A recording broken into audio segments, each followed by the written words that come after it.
So, good morning and welcome to all of you. I am Simon Meyer, in charge of media relations at Vinci. I am delighted to be with you today on the Buildings Pavilion at COP27 for this roundtable meeting dedicated to the role of construction in the energy transition. I am certain that we all agree that the need is more than urgent to limit our energy consumption and develop as fast as we can renewable energy accesses for construction buildings all around the world.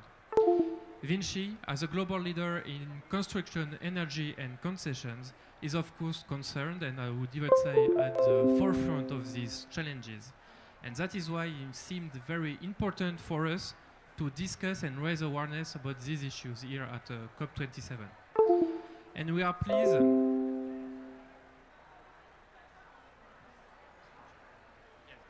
are pleased today to welcome a panel of experts who will present and discuss their ongoing solutions all around the world in order to foster access to renewable energy, to encourage international cooperation and financement, as well as nature-based solutions. So we are welcoming Isabelle Spiegel. Good morning. You are Vinci's Global Head of Environment. Karim Selouan. Good morning. You are CEO and founder of Resilience. Laura Williamson, Memberships and Institutional Partnerships Director of REN21. And Raja Shafil, bonjour. Vous êtes directrice générale du Centre marocain de compétences en changement climatique. Oh, okay, fine. And to kick off the session and introduce our participants, I will let each expert share with us the main challenges they are facing in their organization and sector to accelerate the energy transition, starting with Isabelle Spiegel. Yeah, good morning, everyone. I'm really glad to be there with you and speak about the huge challenges still ahead of us when we mix together, when we want to talk about the role of construction in the energy transition. I decided to show you two graphs that are really the graphs of the challenge which are still ahead of us. On one side, clearly we do still have a lot of needs in the construction in the industry globally, because we need to feed all the need for housing, industrial activities, working activities, etc., for people living on the planet. And you see that the market of the construction sector globally will still increase in the coming decades, almost doubling in the coming decades. And this is because we'll become more than 9 billion of people living in the planet, so the needs are there. But at the same time, the energy side here, we need not to increase too much the consumption, so the production at the same time. So we need to maintain the production in the coming 3 decades more or less at the same level as it is now. But what we need is a tremendous change in the term of mix of energy that we are using. So we all know that, but when you see these two curves together, it reminds us that the challenge is really tremendous, that everybody is saying that there's no time to think too much about that. We need actions. So that's what we want to discuss clearly today together in this session, because all what we need to achieve is that 9 billion of people living well within the planet boundaries. Clearly, this is our common goal today, what we want to discuss in this session. Thanks a lot, Isabelle. Now I'm speaking to Laura Williamson from REN21.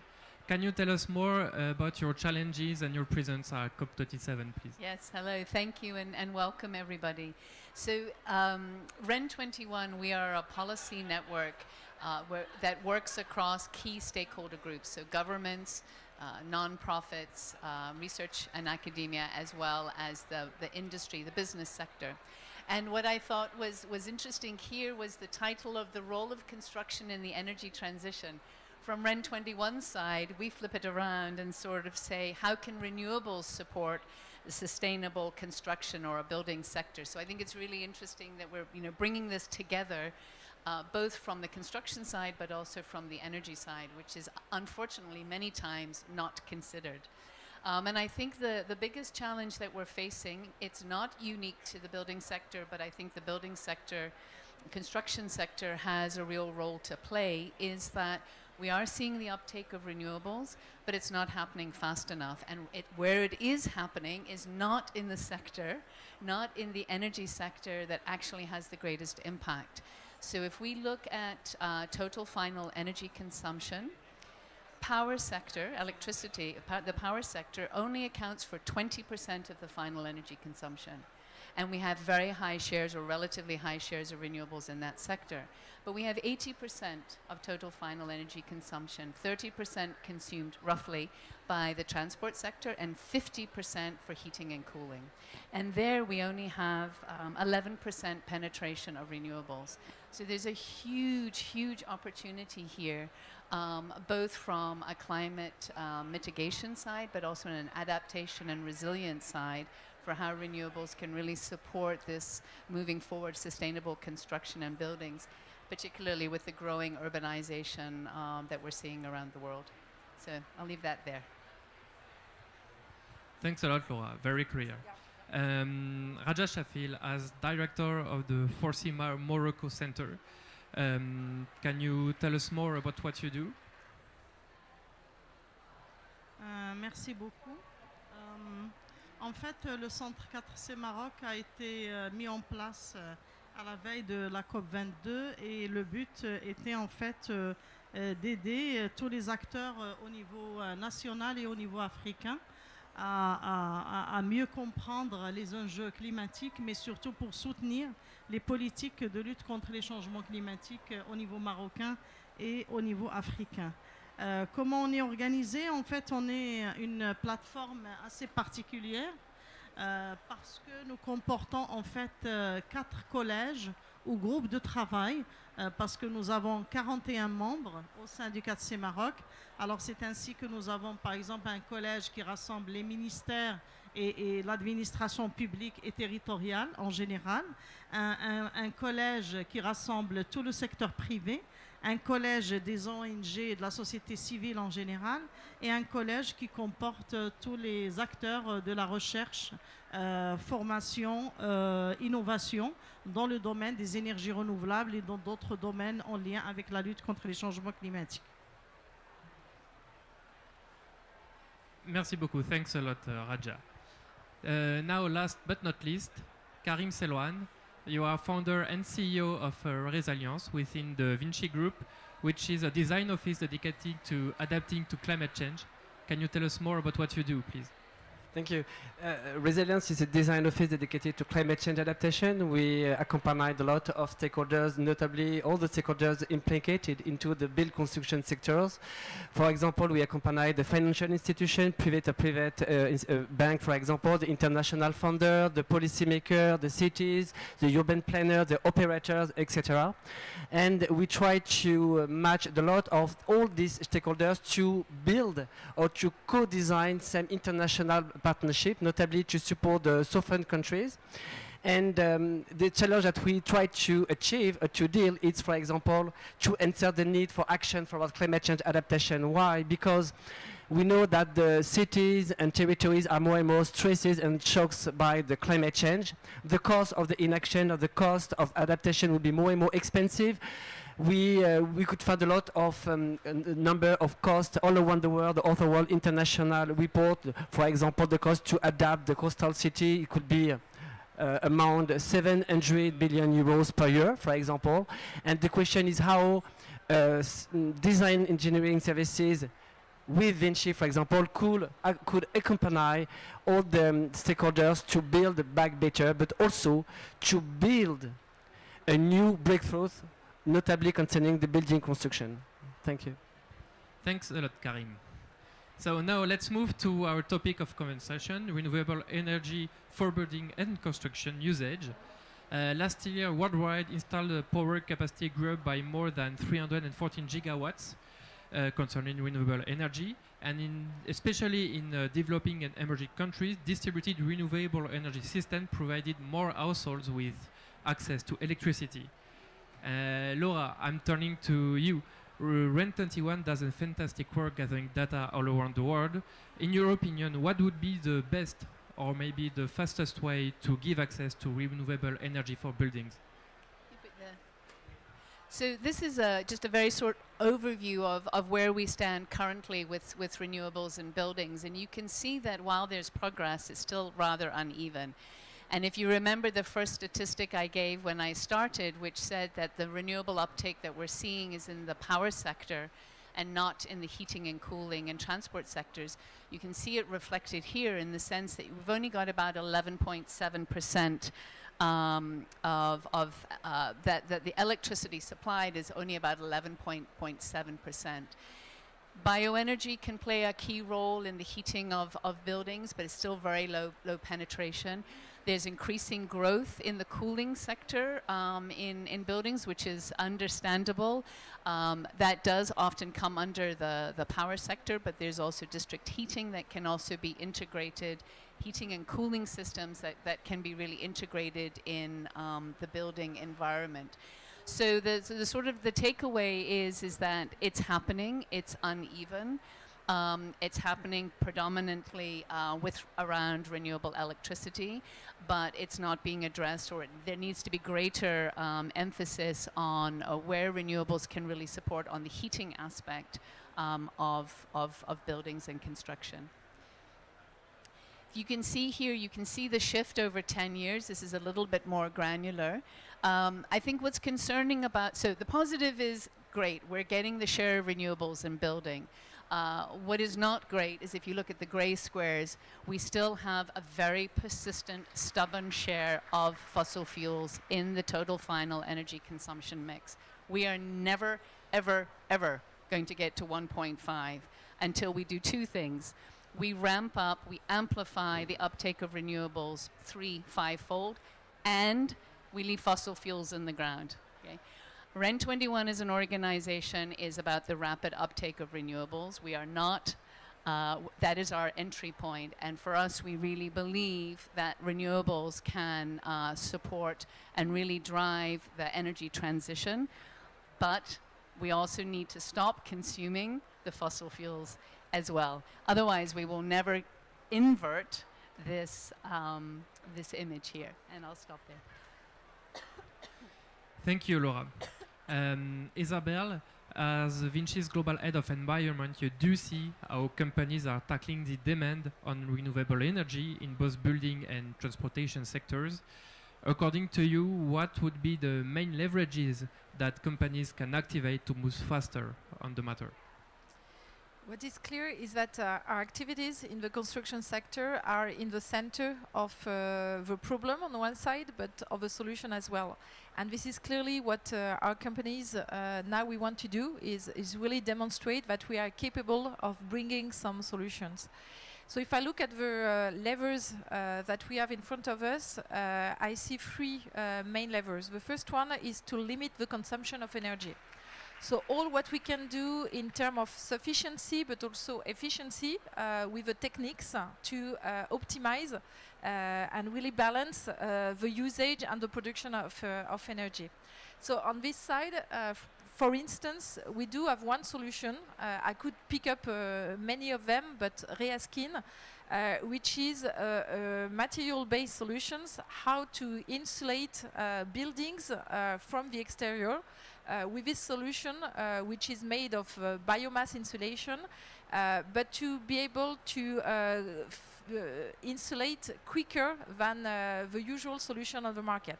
So this is in the center of energetic renovation of buildings, how to make sure that with the right materials, we do not over-consume the energy.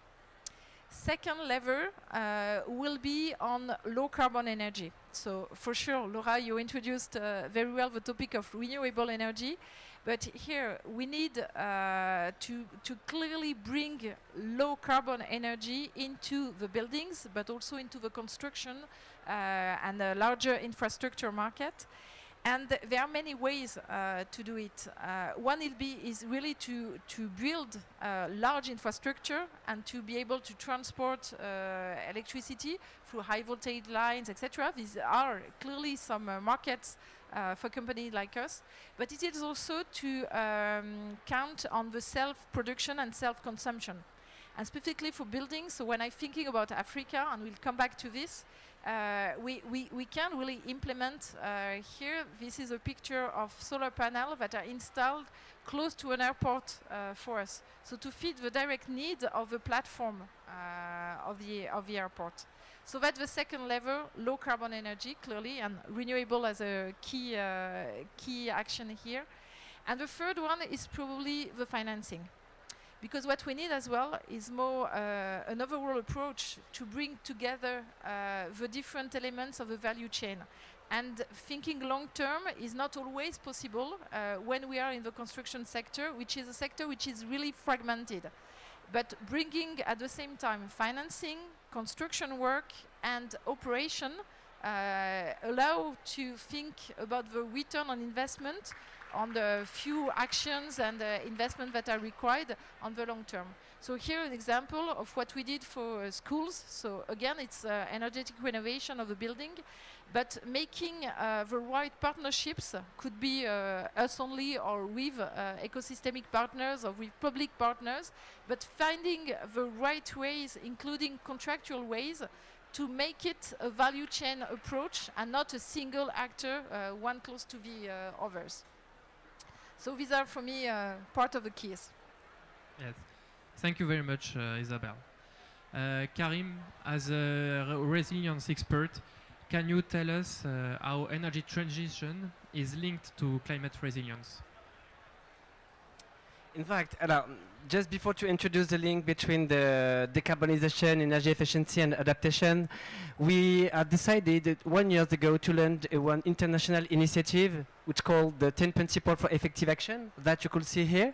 And the number 4 is mitigation. Why? Because we are sure, we are convinced that we need to align the both action, mitigation in tandem with adaptation.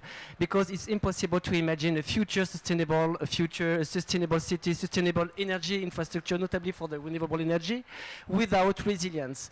Because we know that all the built environment could be damaged, could be destroyed, and we could lose a lot of waste money, lost time, energy, all the effort to achieve decarbonization of all sectors, notably through the built environment, could be damaged with the climate risk. That's why the both should be not in opposite, but in aligned, absolutely aligned. And this is one example concerning the building sector, notably for the real estate or the building houses or real estate, all the building components. We are signed manifesto to align, for example, the International Alliance for HQE, dedicated to building referential, notably concerning the energy efficiency, the circular economy, how all these elements to achieve the objective of sustainable building should be aligned with adaptation. In the other world, one of the objectives is, for example, how you could stress each component of renewable energy, decarbonization elements, how they could react with the new context of climate, for example, notably to be aligned or to mitigate the risk of during the heat wave, to mitigate the risk of the flooding, for example, etc., etc. I repeat, now we try to make more tangible projects to align each time. It should be very international references in tandem adaptation and mitigation action. Then we try to announce in these 10 principles. Thank you, Karim. I suggest now that we focus on cooperation with different countries, especially in Africa. Raja Shafil, as director of the Foresee Morocco Center, can you tell us more about your experience and international cooperation, please? Merci beaucoup. En fait, pour réaliser tout ce qu'on est en train de dire ici, la résilience, l'adaptation, l'atténuation, etc., il nous faut de l'expertise. Et l'expertise dans le domaine des changements climatiques, on le sait, dans le monde entier, elle est très rare, et encore plus au Maroc et dans les pays africains. C'est pour ça qu'en fait, dès que le Centre 4C Maroc a été créé, nous avons accordé une attention très particulière à l'empowerment des jeunes et donc à leur formation pour mettre sur le marché du travail plus d'experts en Afrique capables de prendre en charge les politiques climat. Juste pour donner quelques chiffres, par exemple, juste avant. Donc, juste pour donner quelques chiffres, nous avons formé jusqu'à aujourd'hui, dans le cadre de ce qu'on appelle la masterclass du 4C Maroc, on a formé plus de 200 jeunes, les intègre dans les politiques locales de développement. On totalise aujourd'hui, en l'espace de 2 ans, plus de 2000 heures de formation au profit de tous les acteurs concernés. Et puis nous avons soutenu à ce jour 20 projets de la NDC du Maroc, donc pour qu'ils aient accès plus facilement à la finance climat. Maintenant, ce que nous faisons également pour mieux sensibiliser donc tous les acteurs à la problématique des changements climatiques, nous produisons beaucoup de rapports, d'analyses politiques, des notes de synthèse, etc., dont notamment notre dernière note sur l'impact du Green Deal européen sur l'économie marocaine. Donc, qui a suscité beaucoup d'intérêt pour que les acteurs, surtout économiques, comprennent mieux qu'est-ce qui les attend. Quand le Green Deal européen rentrera en vigueur en janvier 2023, c'est-à-dire très prochainement. Alors, vous avez ici quelques exemples de rapports que nous produisons, etc. Et donc, concernant la coopération Sud-Sud, parce que comme j'ai dit tout à l'heure, le 4C Maroc, dès sa création, était tourné également vers la coopération Sud-Sud, et c'est comme ça que nous soutenons la commission climat du bassin du Congo, donc que nous avons aidé à mettre en place le fonds bleu du bassin du Congo. Nous avons soutenu cette initiative sur le plan financier, mais également sur le plan technique. Donc le fonds bleu du bassin du Congo aujourd'hui existe, et nous avons soutenu également la commission climat du Sahel, qui comporte également 17 pays, à mettre en place le mécanisme financier du Sahel. Alors ça nous amène à parler du financement, parce que le financement est très important. C'est pour ça que dès le départ, cette question du financement était très importante pour nous, étant donné que l'Afrique arrive difficilement à canaliser donc la finance climat. Il paraissait tout à fait utile d'aider donc les commissions africaines créées à la COP27 à l'initiative Sa Majesté le roi Mohamed VI, roi du Maroc, donc les aider à se doter de fonds dédiés au climat pour avoir plus de facilité à canaliser la finance climat. En plus, bien sûr, du soutien au projet de la NDC, comme j'ai dit tout à l'heure. Alors, qu'est-ce que nous faisons? C'est que nous prenons les idées de projets, que ce soit au Maroc ou en Afrique, et nous essayons de les construire sous un format GCF ou un format, en tout cas, acceptable pour les bailleurs, pour qu'ils soient présentables et bancables, et qu'ils aient plus de chances d'arriver à avoir des finances climat. Merci. Merci beaucoup. Thanks a lot, Raja. Karim, you are head of resilience, but you are also a member of the European Commission Mission Board for Climate Change Adaptation, and you are co-chair of the Global ABC Adaptation Workstream, which is, according to you, the most efficient way to bring several states, several communities to work together, especially concerning 1,000 countries, those countries being already facing the consequences of climate change. Yeah, in fact, the three of them, the three EADs, are absolutely aligned, because this is the same objective, the same goal, is to use adaptation that a key element to build international cooperation, notably to support the countries of the global south, but not only the north and the south. And we find a lot of experience, and that's why we want to promote the 10 principles for effective action we was launched during the last COP26. It's a tool, I repeat, it's an easy tool, a manifesto, international manifesto, to support, to accompany, or to enlarge all the stakeholders to implement the most adaptation effective action. And to illustrate this example, we will start a new international program with the ADEM and the Global ABC and UNEP to co-design international workshop, notably in Africa, in Southern America, and in India, to accelerate some feedback, notably to build a new paradigm, a new building breakthrough dedicated to adaptation, specifically adapted in the local context. Because the 10 principle, it's a universal approach, but now we need to align it to match with the local reality. And this is a tangible example about the international cooperation through this international manifesto, which was launched during the last COP26 with Global ABC. Very important. Thank you. Okay, thanks a lot, Karim. Laura, concerning Africa, which specific issue on renewable energy access for building does your data at WEN21 show? Well, actually, the data sort of shows two things. You saw earlier about sort of very much the penetration of renewables in the building and construction sector.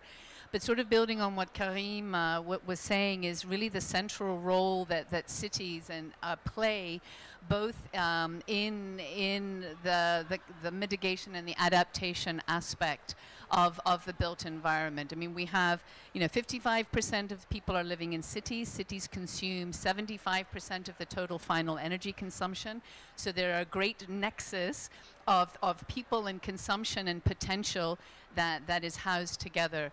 But it's not just about the energy, right? I think something that we've been very bad about in the renewable energy sector is it's all about supply. It's all about supply. And we have to become much, much better about the demand side. And we have to also become much better at understanding that it's not about renewables, right? It's about a renewables-based economy and society, and really anchoring renewables across the entire spectrum. And this is where you can bring in the governments and the citizens. The governments to set the policy and the regulations that give the market indicators and the signals to the private sector, but also on the citizens to demand climate and energy policies. Just very quickly, I know we don't have a lot of time, but there's actually some really interesting activities that are happening across Africa. These are just a few examples. And just to very quickly touch on Cape Town's one, the reason why the Cape Town has been so successful in the integration of renewables in their building sector is because of the fact they took a very active leadership role. So they really moved beyond the supply of energy and really started looking at who was consuming, what were the climate effects, how could they guarantee, what is own use, own production and consumption look like? How do they put in place policies and targets to accompany the population and accompany the businesses in the integration of renewables in that sector? Just very quick statistically, there's a lot of hope, right? We have 30% of the urban population now live in a city that has a renewable energy target or policy. So the movement is there. The acknowledgement of the key role of cities is really there. And just, that was it. I just had one slide. I must have cut the other one out. But just to sort of end on this in the sense of cities also play a key role in driving national policy. Cities are accountable to their citizens, and they play a pivotal role in actually helping and sometimes surpassing national policy with regards to the integration of renewables in the sector. So I'll stop there. Thanks a lot, Laura. Isabelle Spiegel, could you tell us more about Vinci in Africa, especially when it comes to renewable energy infrastructure and access, please? Yeah, what I love about what Laura also just expressed and foresee as well from Morocco is that for companies it's almost exactly the same. I mean, we are a global player, yes, but we like to define ourselves as being multi-local. So the fact is that in Africa we have a long-standing presence over decades in Africa, and it's close to 15,000 people working here for our different activities in Africa. So it's huge, and this is not something that we're going to achieve by bringing everybody from France. Clearly, we are a French-based company, so what we need is to export some expertise, but then to really build these capabilities on the ground of the countries in which we're here. And what is key as well is that we have to deliver, you know, when I was talking about the balance that we need between the offer and the demand in terms of energy, this is clear. This is really one of the key that we need to implement that at a local level. So for cities, but also at a territorial approach, I'm really a person in favor of making some inventory of the resources available at a territorial level and join it really with the usage that we need to cover and to implement on a territory. So coming to your questions, what do we do? So we do major projects, so that what is visible, but with a major project, we do have usual technologies, I would say, but massive, like Sambangalu Dam. This is really hydropower. So we are building a new hydropower production capacity together with a high voltage line to be able to transport and distribute the electricity. So it's in Senegal, Guinea, and several countries are involved. We also work on a new kind of project which is also using hydropower but as a storage of energy. So Abdel Moumen in Morocco is what we call a STEP, so a station for storage. So it's really 2 big pounds of water, and we're using this as a storage capacity to generate electricity production when we need. So it's also something which is one of the largest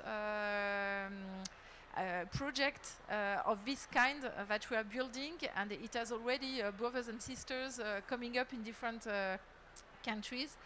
Hydrogen is also a reality, and Africa, really the past 2 years, I think, were full of announcements and commitments of cooperation between developed countries, I would say, and many territories in Africa wanted also to not only test hydrogen, but really truly implement that and use it already.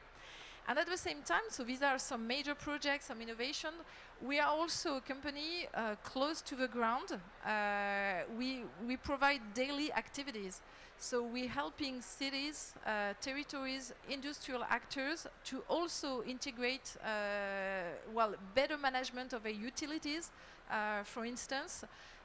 So it's again coming back to the 2 levels that I was describing. It's a part of making sure that we're consuming the right amount of energy, and here we can implement a lot of very small technologies, making sure that we deliver it in the right way, but also low carbon technologies. And with this huge project, but at the same time also, Africa specifically has a lot of wind and solar power capacity, so it's also the self-production and for self-consumption of energy which is key.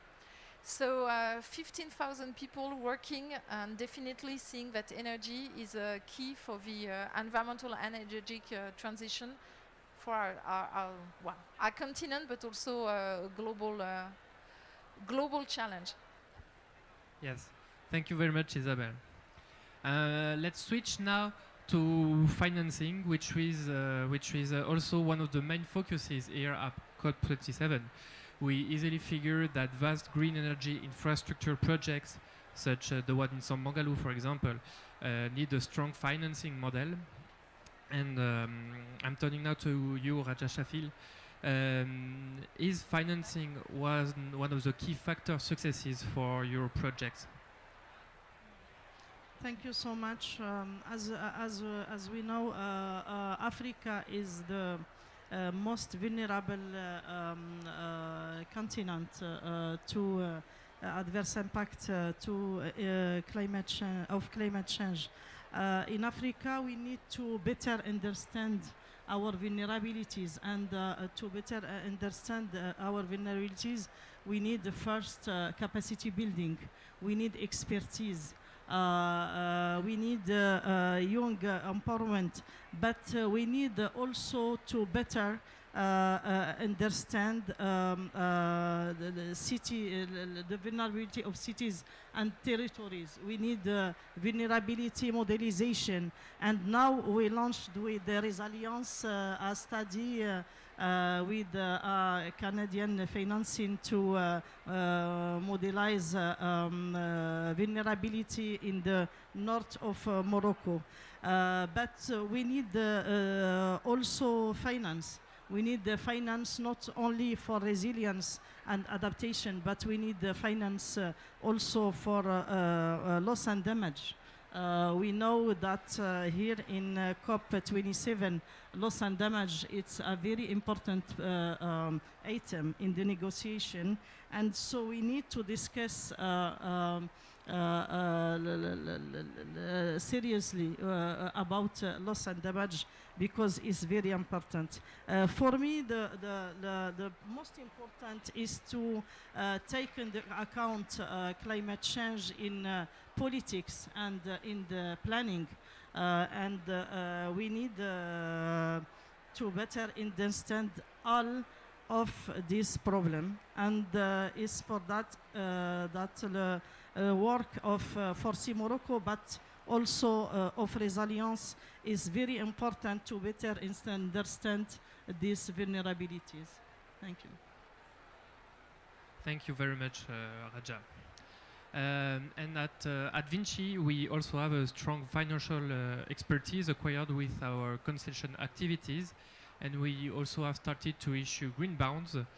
And at the beginning of 2022, Vinci Group acquired a group of companies that we call Cobra Industrial Services, that allows now the Vinci Group to develop in renewable energy concessions projects. Isabelle, are concessions and private-public partnerships in general an efficient model to develop energy production and access? Well, you know the answer, Simon. Simon is obviously yes. What I want to say is first that the technological solutions are already available. And that's a lot of projects that we're implementing. I mean, the technology, well, yeah, we do still need a bit of innovation, but it's already there. So why it is not moving fast enough currently, it's probably because we're not taking it with the right questions, or the right way to pose the questions. And indeed, financing could be part of a solution when we bring together the different pieces of the value chain. And that's why, so Vinci, it's part of our model. We do have contracting activities and we do have concession activities. And this is where we said, well, long time ago already, so it started with mobility infrastructures. If we want to operate in an efficient manner, if we want to invest at the right time to really optimize the operation, we need to provide also the financing. And that's what the concession business is about. It's a public-private partnership, but to be able to finance, invest when we need, so for construction, but also for maintenance, etc., and be able to operate.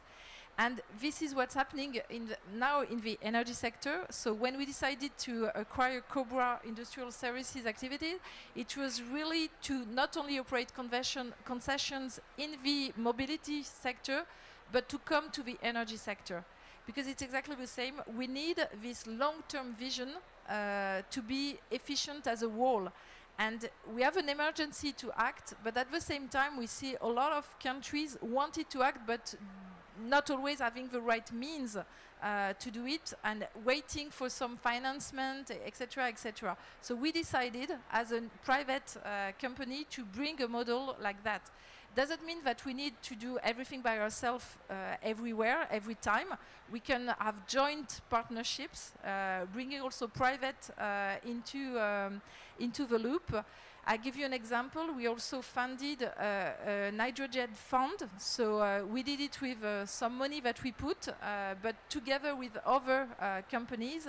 And now we were able together to reach 2 billion euros of investment to be able to speed up really the projects and the penetration on the different markets for this kind of energy, and dedicated to infrastructure sector. So yes, to me, finance is a key, and we need to open really our minds to find new ways and accelerate these kind of ways to get the financing to the project to speed up. Yeah.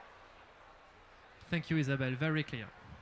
Laura, I think that you wish to add something to our financial topic.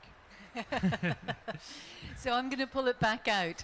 This is a very telling graph, so it really builds on what what we've been saying. If you look at the bottom number here, 366, that is the current financing, the investment that is in renewables. And if you look at the very top, Bloomberg New Energy Finance Green Scenario, 1.9 trillion.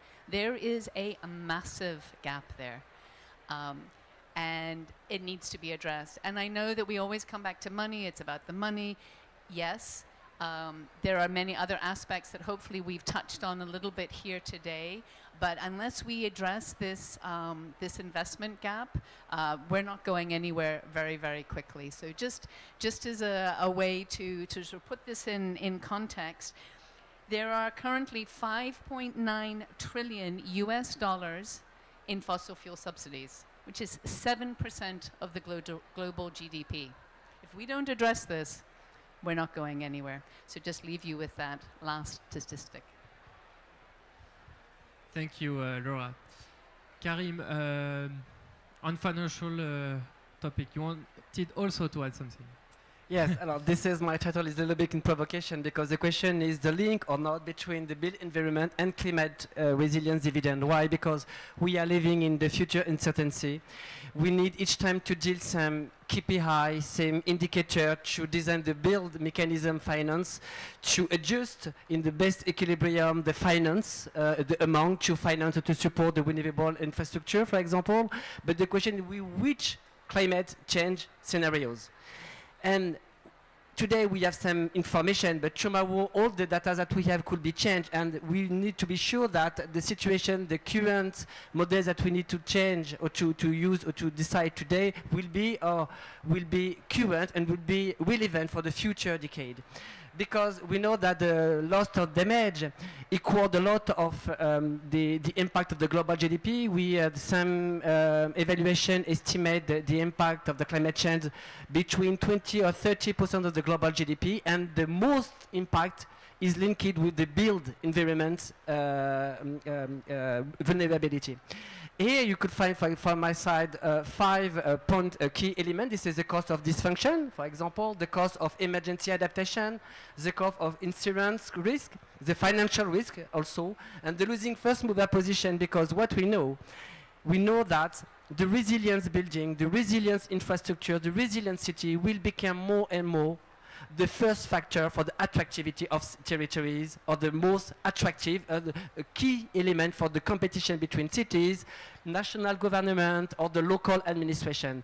Don't forget that the resilience could become, or will become, the first factors to discriminate the more attractive territories.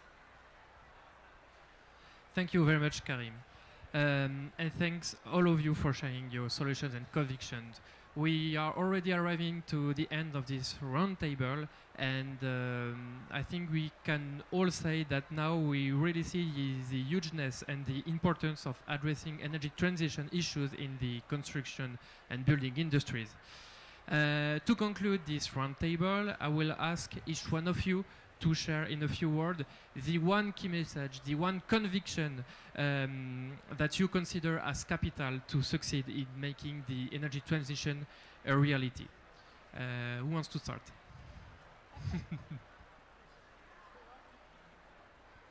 Well, okay, I have a mic, so I'm going to start. I think you understood already one part of my message, which is think overall approach. And it's true that we have to do everything at the same time. The French people will say, well, it's a sentence well known by our president, but it's totally true for environment. We need both to still mitigate the emission and adapt. We need to tackle climate change clearly, but also biodiversity, resources and water issue. And I see only one way to do that is really think about the final goal that we want to reach. And what we need is really for 8 billion of people living well within the limit of the planet. And everything we do should be with this goal of feeding some function, essential function in the world, and then thinking about bringing a value chain approach. It's not me only with my sector and my capabilities, but also it's a value chain approach for that. and the long-term perspective. What we need is clearly that we need to act now for climate change specifically, but the results, we'll see them only in a few years, even a few decades. But yes, that's obvious. So value chain approach and long-term perspective, and do not hesitate to really bring this together with the right ecosystemic approach, so with cooperation. So it was a bit more than one sentence. Sorry, Simon. All right, I'm going to build directly on that. We're seeing a lot of increased ambition, but there's still a disconnect with actually what's happening on the ground. And I think we've sort of illustrated here where the gaps are and what the potential is. And to build very much on what you were just saying is the fact that we need a systemic approach. We need to integrate, from the renewable energy side, we need to integrate renewables across society, across our economies, through the end-use sectors, through the construction, the building sector, the transport sector, and really looking at what is that ecosystem that we are building, and how can we create that as sustainable environment. And construction plays a key role. I think it's particularly given the increasing urbanization, and I think that what comes with this and what we also need to address is we also now need to start thinking about where the embedded carbon is. We didn't address this today, but embedded carbon is also a very important aspect and becomes a part of that systemic approach. So I'll leave it there. Thank you. From my side, in fact, I jump into your comment concerning the systemic approach, but the systemic approach through the climate change adaptation, very important. Why? Because, as you said, Isabelle, we need to make in tandem, to achieve in tandem, to deal in tandem adaptation and mitigation. I repeat, adaptation and mitigation, because without resilience built environments, it's impossible to secure a sustainable future, notably for renewable energy. And we need to accept that we are living in the new world with a new geographical environment, with a new climate, with a new uncertainty, a new future. And this is a risk, it should be shared. That's why the finance should be also integrate this uncertainty, because the question is if the risk should be supported by public sector, private sector, all the stakeholders. And my last position is if we need to consider the finance system or the new mechanism to support the adaptation and mitigation in tandem should be considered as a cost or than an investment. From my position is more in investment, because we need to deal with the future. Thank you. Thank you so much. I think first we need a better assessment of our vulnerabilities and our potential of adaptation and resilience. We need to introduce resilience and adaptation in all planning and policies. And we need also easier access to climate finance, because as African countries we cannot do anything without climate finance access. So I need, it is very important to simplify access to the Green Climate Fund and to other climate funds. Thank you. Thank you very much, Raja. So now, before we leave, we are ready to take some questions. If you have some, our experts would be more than happy to answer to you.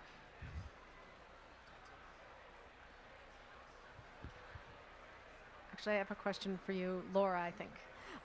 So I was interested, I'm Rama, sorry, from Autodesk. I'm curious, you said that 55% of population lives in cities, but 75% of energy consumption happens in cities. And the common lore is that cities are more sustainable than exurbs and rural areas. So I have to admit, even though we're data-driven as a company, I was shocked to see that statistic. So can you dig into that a little bit? Shocked in a good way or a bad way?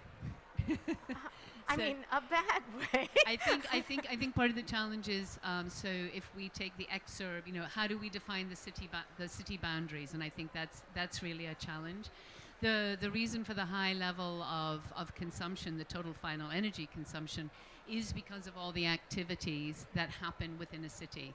And that includes all the transport. So we're not just talking about the heating and cooling and the power sector, but it's the transport sector, which is also very much centralized. So a lot of the, if I don't have all the data, I'm actually not the data cruncher at our organization, but if you were to take that at 75% and then break it down, you would find that transport has a huge share of that 75%. So that's another reason why it's so high. But that's also why cities are such a fantastic place. And I didn't say this, but I totally agree that, and this is a fantastic thing about renewables, woohoo, is the adaptation and resilience component that renewables bring to the energy discussion within the construction and the built environment. Yeah. But I can put you in touch with the data crunchers. There is competition for questions, so I'm sorry. I'm Roland with the World Business Council for Sustainable Development, and I'd like to thank you for this really holistic discussion, adaptation, mitigation, but also the built environment and the energy system. We don't have those discussions a lot. Still, I was a little bit surprised we haven't spoken about what the IEA calls the first fuel, which is energy efficiency. I think, Isabel, you mentioned it once, thank you, because if we look back at your chart, Laura, 50% of global energy is consumed in the built environment.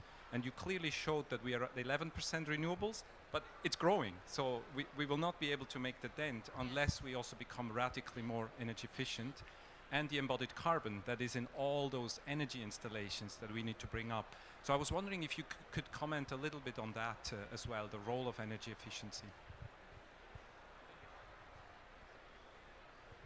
I mentioned it, so I'm going to continue, but please feel free to jump in. Clearly, for me, it's part of the solutions, and we need to do this at the same time. And I showed you from the beginning the graph where the energy production and then consumption has to be more or less stable in the coming years and decades, whereas we'll still have more and more inhabitants on the planet, etc. So this means that for the same needs, we need to consume less. And that's based on some materials, indeed, to help us so better insulate buildings, for instance, to consume less, but also monitoring. And I can just tell you that currently, because of the energetic crisis, specifically in Europe and coming from the war, we have all to make efforts this winter to make sure that we're going to have enough electricity and energy as a whole just to not have cold in Europe. So we were able to put up some sufficiency plan to say, well, let's reduce the emissions to 10 to 15%. So for buildings, we want to reach our own buildings 15% reduction. And we are quite confident that we're going to achieve that thanks to monitoring.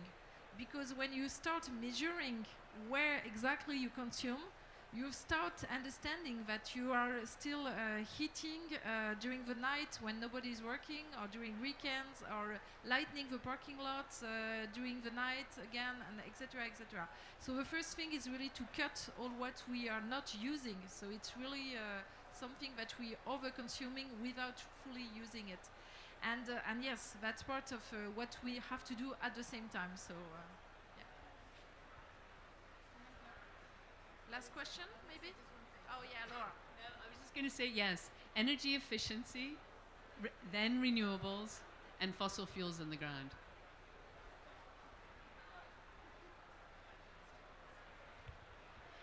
Hi, good morning, everybody. My name is Matilda, and I run an NGO called Ocean Purpose Project. I'm from Singapore, which is an island city. So a lot of the work that you are talking about in terms of decarbonization of building and construction is very pertinent to us. We do things like converting ocean plastics into hydrogen. So we have that in mobile units that travel to polluted areas in Southeast Asia, collect that plastic, and that can turn that into hydrogen. So my question is really from the perspective of the NGO, we are not really interested in the talking about getting things done or the thinking about we should this.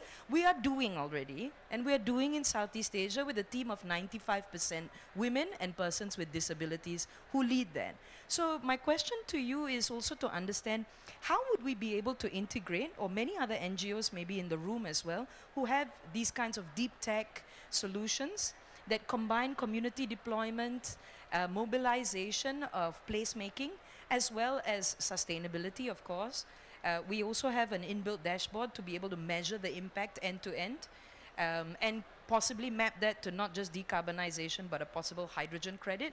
How would we integrate into the existing building industry or construction industry, and what's the opportunity for us to really bring the voice on the ground towards commercial applications like what you are discussing today? Thank you very much. Just before I present and introduce the 10 principles for effective action, and inside the 10 principles you could find the local population, including the NGO, of course, because the NGO is one of the key solutions to understand, to find the more close solution, close the field, close the local reality, of course. And no one separate the both or the exclude the NGO with the other stakeholders. The NGO is member of the communities, including what the big part of the success to achieve renewable access, renewable strategy, also for the social acceptance, not only for the social acceptance. Without the support of NGO, no one could finance or to achieve or to realize a relevant project, notably absolutely aligned with the local needs. And the most partnership we could know the local needs, of course, it could be presented by the NGO. And also we could including the training, the capacity building, and the existing a lot of international program, notably with the for the FORCI agency, including the NGO, to find or to follow the national or international training related to mitigation adaptation program. And as a multi-local company, I can just tell you that we are at the time of for action. And clearly testing and learning is the way we move forward. So happy to discuss further and see how we can work directly together. One more. Yeah, good afternoon. I'm Duncan Baker-Brown from the UK, from the Royal Institute of British Architects. I'm fascinated about the role of design in new buildings and adapting old buildings to make them climate resilient. But I come from a country where 2/3 of our households are in fuel poverty at the moment, where renewables are now 1/9 the cost of fossil fuels, yet our government's still borrowing money so we can further invest in fossil fuels. What does it, I mean, we're one of the richest nations in the world and we can't decouple. So how can African nations avoid the consumption of fossil fuels when they've got a lot of them?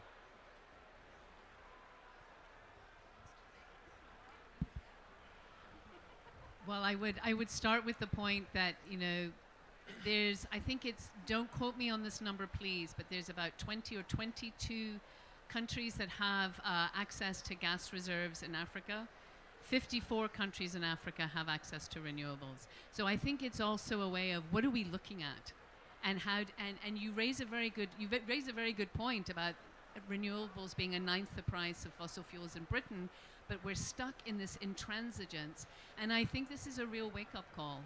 I'm not going to speak about, I'm just responding to your question, and I don't have the answer, but I think it really encapsulates this sense of we need to radically change our thinking and radically change our demands via our governments. As citizens, we have a right and we have a role just as much as our governments have towards us.